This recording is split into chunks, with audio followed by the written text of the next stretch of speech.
JUDY WOODRUFF A new deadline looms this weekend for President Trump to certify whether the 2015 nuclear agreement with Iran is in the interests of the United States, and if Iran is or is not complying with it. But how do Iranians see this deal and President Trump's tough words for the Islamic Republic from Tehran? And in partnership with the Pulitzer Center on Crisis Reporting, special correspondent Reza Sayah reports. Reza Sayah Ashura in Tehran, one of the holiest days in Shia Islam.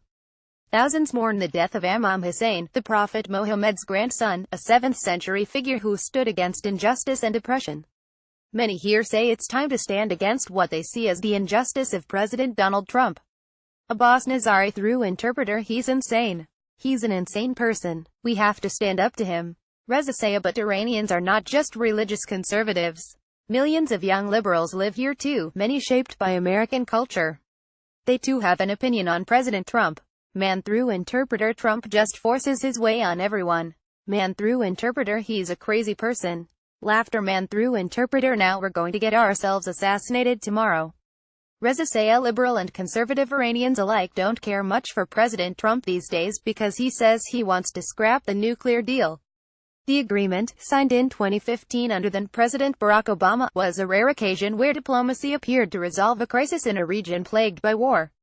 The U.S. and world powers agreed to lift economic sanctions against Iran. In return, Iran rolled back its nuclear program, deemed a threat by the West. Like many Iranians, artist Maryam Mikhatami hoped the deal would help Iran's struggling economy and improve relations with the U.S. Now she's worried again. Maryam Mirkhatemi, artist through interpreter: of course, everyone gets worried. It feels like something big is about to happen again. Things could get worse. We have to be ready for it. Reza Sayah: the Iran nuclear deal has been in effect for nearly 2 years. During that time, the IAEA, the UN's nuclear watchdog, has reported 8 times that Iran is abiding by the terms. The world powers say the deal is working. Even President Trump's defense secretary says the U.S. should stick with the agreement. But President Trump has repeatedly said the agreement is no good. President Donald Trump: frankly, that deal is an embarrassment to the United States. Reza Sayah: Trump says the agreement doesn't address what Washington calls Iran's destabilizing actions in the Middle East. Saeed Laylaz, political analyst: this is exactly our criticism from the United States. Reza Sayah: Iran political analyst Saeed Laylaz says Iran's conduct is purely reaction to U.S. policy that has long sought to isolate and weaken Iran. Saeed Laylaz: our behavior in the region is exactly in accordance to the United States behavior. If the United States doesn't want to destabilize the country, my country, if they don't want to collapse the regime, they don't want to disturb us, you will see that the behavior of Tehran will be absolutely something else. Reza Sayah: Aftabnet magazine covers social and cultural issues in Iran. And veteran journalist Amir Hossein Rasail says Washington has always vilified Iran. President Trump is no different. Amir Hossein Rasail, journalist through interpreter: I don't know how Americans can believe Trump. Has there ever been an Iranian who fired a shot in America to be called a terrorist? Has there ever been an Iranian anywhere in the world who beheaded anyone? It was Saudis who destroyed the Twin Towers. I have never been to America, but I have met a lot of Americans who visit. All of them see within a week that this image of Iran created by American media is not real. Reza Sayah: the current deal doesn't address Iran's ballistic missile program, another reason President Trump doesn't like it. The world powers' objective was to resolve Iran's nuclear issue with this agreement. Trump says the deal should have demanded restrictions on Iranian missiles that threaten U.S. interests. Iran's foreign minister, Mohammad Javad Zarif, says Iran is entitled to a missile program as a means to protect itself, after the world failed to stop Iraqi dictator Saddam Hussein from bombing Iran with chemical weapons. Mohammad Javad Zarif, Minister of Foreign Affairs: Iran, our people were being bombed by missiles. We didn't have a single missile to defend ourselves. We didn't have a single missile to use as a deterrent. Aren't we obliged to our citizens to defend? Reza Sayah: today, Tehran's Peace Museum is a reminder of Iran's toxic bombs and Washington's support for Saddam Hussein during the Iran-Iraq War, which lasted from 1980 to 1988, killing more than 1 million people on both sides.